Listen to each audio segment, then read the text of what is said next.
The age of Arctic exploration was a time fraught with peril. Brave men set sail into the frozen north, either trying to aim for the North Pole or to discover the fabled Northwest Passage. One of the most famous expeditions was an attempt to explore the latter. The Franklin expedition, a doomed attempt that left no survivors. This expedition is well documented and has been covered by many people. However, the ships that carry the expedition were only discovered relatively recently, as in within the last decade, with the first of the two, HMS Erebus, located in 2014, with her bell pulled up at the same time. HMS Terror would follow in 2016. Both of these ships were incredibly well preserved when found, especially for their age and wooden construction. The freezing cold Arctic water had done a fine job of preserving them upright on the bottom. Erebus has, in the intervening years, suffered notable deterioration. Her relatively shallower depth, 11 meters or 36 feet, left her vulnerable to storm swells, a problem that will only increase with changing weather patterns. Terror, a fair bit deeper beneath the surface, is in better shape. Damage aside, both of these wrecks are incredibly valuable from a historic perspective, both for their ties to a lost expedition and for their general age and design. That said, a brief overview of the ships and expedition first. HMS Erebus and HMS Terror were both bomb vessels. The name might sound vaguely misleading in a modern context, considering how the usage of the word bomb has morphed over the years. At the time, it was in relation to what the ships fired. In contrast to most sailing vessels, the main weaponry of a bomb ship was a massive mortar, or multiple such weapons depending on the ship.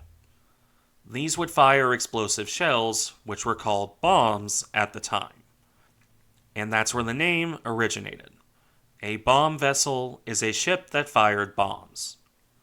In any case, of the two ships, Terror had the more interesting service career. Launched in June 1813, she would participate in the War of 1812.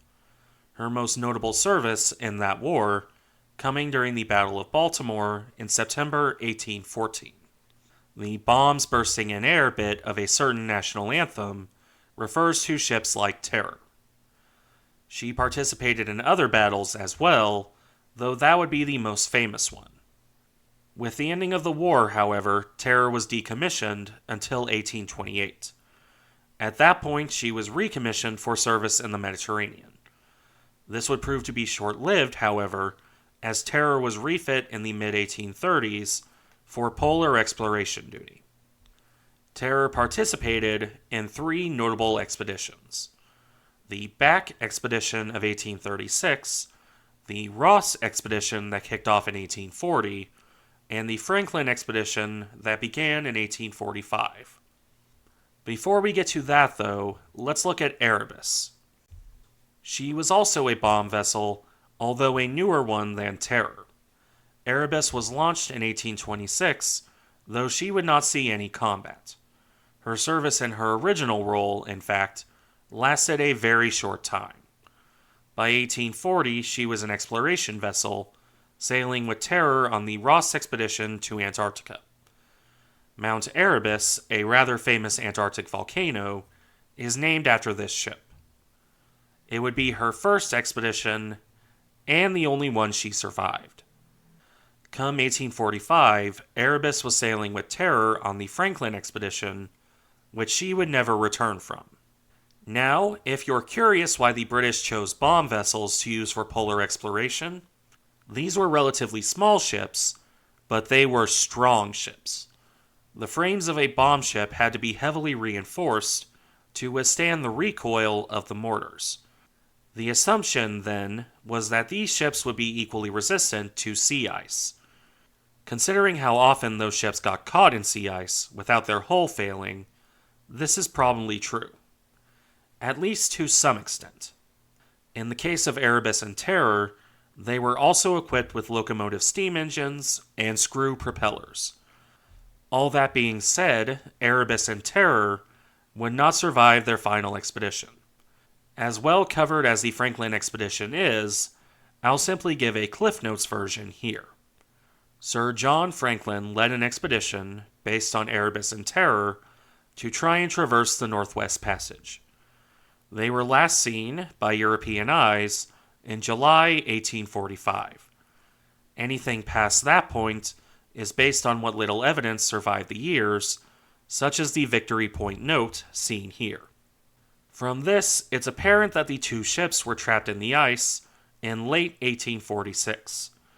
They most likely never sailed again, but judging from the wrecks, they also weren't crushed by the ice. After the expedition abandoned the ships for the final time, in 1848, they set off for human civilization. Ultimately, none of them would survive the trip. As for the ships they left behind, at some point after being abandoned, they eventually slipped beneath the cold waves. There is some evidence, mind you, that Terror might have been returned to at some point. Her anchor cables were secured at the bulwarks, which can mean she wasn't anchored when she sank. Moreover, she was located about 100 kilometers, 62 miles, from where she had been expected to be found. Now, this isn't firm evidence that she was actually returned to, or that she set sail under a crew. Without either bodies aboard or written evidence located to confirm things, we'll never know. All of that aside, let's talk the wrecks. There isn't a huge amount of pictures out there, though the ones that are available are all interesting. As I said before, these ships are remarkably well preserved. HMS Terror more so than Erebus, considering the damage the latter suffered between 2014 and 2018. When Terror was located, she was so intact that all of her windows, with one exception, were still in place. Not to mention that part of what helped locate her was a man named Sammy Kogvik finding a wooden pole jutting out of the ice. That pole was the remnants of a mast, and was still visible at least around the late 2000s, which is interesting when you consider that Terror is at a depth of around 24 meters, or roughly 80 feet. Moreover, the interior is practically pristine, considering how long the ship has been underwater. It's covered in decades of sediment, but that also might aid with preserving whatever is beneath it. In fact, the one area they couldn't access with an ROV, the sleeping quarters of Francis Crozier, was because it was buried in too much silt. Which leads to a belief it is the best preserved area of the ship, possibly even retaining written materials. Which, if that's the case, would shed a lot of light on the final days of both the ship and the expedition, at least before they set out on their doomed trek over land. Erebus, meanwhile, was in good shape when she was found, and she's still in good shape, all things considered. However, as I mentioned before, the ship suffered some severe damage between 2014, her initial discovery, and a report on her condition in 2018. A 14-meter, 46-foot section of her deck broke off, flipped over, and came to rest towards the stern. For reference, Erebus was only 32 meters, 105 feet long, to begin with. That's nearly half of her deck breaking off. Unfortunately, with her shallower depth, it's fairly likely that Erebus will continue to suffer damage. This is a good point to note, actually, that the wreck is shallow enough to be clearly visible from the air, at least on a day with good visibility. Of course, with that risk of further damage, it's a good thing that an expedition in 2022 recovered some notable artifacts before they were lost forever. I'm normally one for leaving these wrecks be, other than photographing and recording them for historical purposes. However, in this case, it could provide clues about the fate of the expedition. Not to mention there shouldn't be any bodies to disturb, in theory. Although the Inuit apparently boarded one of the ships and found a body before they sank. That said, the ships won't be torn apart, for they're rotting wood. quite unlike the rampant destruction of the Java Sea wrecks. In any event, that 2022 expedition pulled up nearly 300 artifacts from Erebus. No divers went down to Terror, which is considered a safer wreck, in relation to deterioration. Probably the most notable discovery in that expedition was a leather-bound book found in the steward's pantry. What exactly is inside that book? Well, it could be something as simple as recording supply usage. It could also be a diary. Whatever the book contains, it was found in nearly perfect condition, with a feather quill pin tucked inside the cover. Even if it's just a manifest of some form, if the conservation team can make it legible, that bodes well for the future, such as any documents in Crozier's cabin on Terror, or anything in the trunks of the officers on either ship. Unfortunately, actual details are sparse on Erebus. We have a good general idea of her wreck, as I've shown earlier in the video, and on screen here again now. But because most everything on her deck has been lost, there's not much to see. Most of the pictures of her wreck are going to be views from above the surface, like this one, or various pictures of divers combing through the wreckage, with broken planks and cannon scattered about as they carefully pick through looking for any interesting artifacts, of which several have been found, but it's not the most exciting images, like on deepwater Pacific wrecks. This isn't to say there aren't interesting things, like a boot found on the bottom, however. As for Terror, on the other hand, that's where the really interesting wreck pictures come in. Not so much the overhead shots like her companion, but far more interesting looks beneath the waves. Her wreck on the exterior is coated in sea life. Even in the cold Arctic waters, this remains an issue. However, as these things go, it's fairly non-destructive sea life. Beneath the growth, Terror's hull remains mostly intact, right down to the ship's wheel and the bell resting on top of the deck. Or, as another example, and similar to the wreck of HMS Sydney, a wooden boat resting nearby. Where things really get interesting, however, is on the interior of the wreck.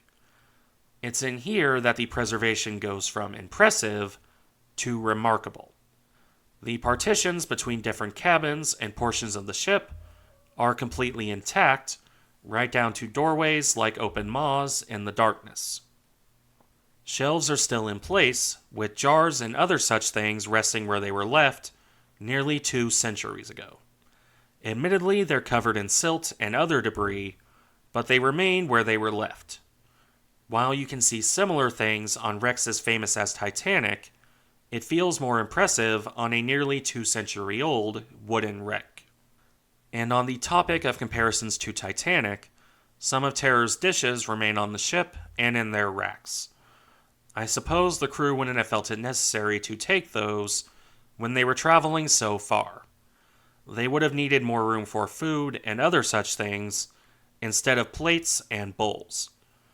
Some of these dishes have since been pulled up, and once they were cleaned, the porcelain is in perfect shape. The decorations and ship's name perfectly preserved beneath the mud that had covered it. I'm not sure if the plates or these bottles in a storeroom are more impressive for their survival. These bottles remain firmly in place, right where the crew left them. If you ignore the mud and overall age of everything, it looks like you could pull one off a rack and pour out whatever is inside it.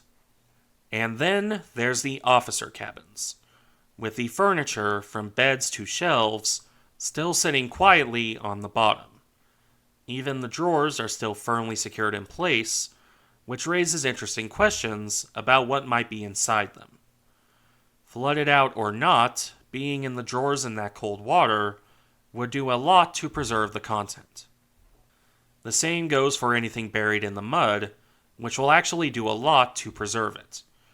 These dishes would probably be near enough pristine when pulled out and cleaned. Although, I think one of the most impressive images is this one. A pair of rifles mounted on the wall. I have to wonder why those were left behind, considering they could have been used for hunting. Yet, instead of the crew taking the rifles, they just left them hanging on the wall, where they have remained ever since, quietly rusting away. Although the wood is probably in fairly good shape. While that's interesting to me personally, what is probably the most historically significant find is Captain Crozier's desk. It's practically buried in silt, but the desk itself is intact and firmly sealed. If any place on Terror would have relevant records to find, it would most likely be here. There's no way to know for sure, and it is probably good to not get anyone's hopes up. Nonetheless, that desk might well have records of the final days aboard the ships. It won't shed much light on the ultimate fate of the crews, but it will give us a better idea of what happened in the period between getting trapped in the ice and abandoning the ships. Crozier's sleeping quarters are the only area on the ship that weren't photographed, as mentioned before. It's an open question what might still be in there compared to his regular cabin. The captain's cabin is arguably the best preserved area on the wreck, as is, and his quarters might well be better. However, that brings us to the end of this video. Terror wasn't really explored in the 2022 expedition. The focus was placed on the ship that is at real risk of falling apart, instead of the ship that will probably remain preserved for years to come. These are incredibly harsh conditions. Diving seasons are limited to a handful of days a year, and that's on a good year. There have to be sacrifices made and priorities set. Nonetheless, I imagine that Terror will be returned to in the future, especially if that book from Erebus proves to be legible. Because if something from the ship in worse condition is readable, just imagine what might be locked away in the decks on HMS Terror. Thank you for watching. Remember to like, comment, and subscribe if you enjoyed the content, and I'll see you in the next one.